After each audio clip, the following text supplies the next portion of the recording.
Train to Germany. Every 2 days, the service leaves Przemysl on the Ukraine border for Hanover. It is reserved solely for refugees, but getting a place on board isn't easy. Inside Przemysl station, a waiting room has become a shelter reserved for mothers and young children. They are the first to receive the wristbands that guarantee them a place on the train. Red Cross volunteers oversee the process. They are frequently offered bribes, but there is a strict waiting list.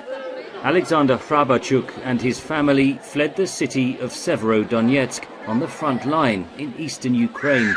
After 2 days waiting in a shelter, the family has their wristbands and is preparing for life in Germany.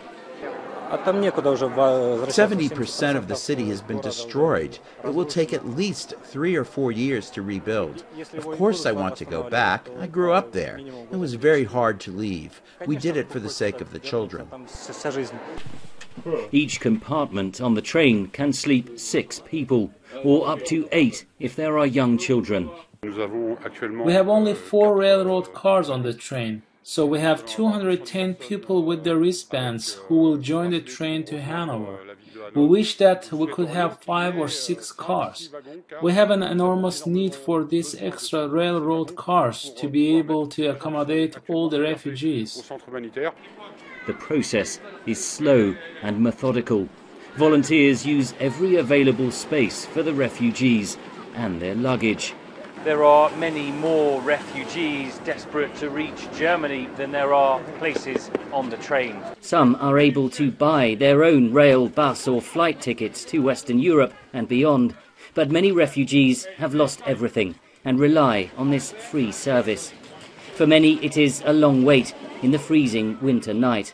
Olga is from Zaitsevo, a village outside Bakhmut in eastern Ukraine, scene of some of the most intense fighting. The houses were completely demolished. There is no place to go. They destroyed the village in the middle of the night. I don't know where I can start again. Now I can't buy a house. I can't build a house. I don't know how I can live. I don't know what hope God can give us. For now, the only hope is to escape from the war, to put faith in the charity of strangers.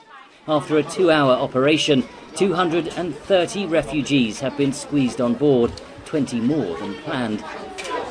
And so, at 10:30 p.m, the train pulls out of Przemysl for the 16-hour journey to Hanover. Another step on the long road to a new life in an unfamiliar land. Henry Ridgwell for VOA News, Przemysl on the Poland-Ukraine border.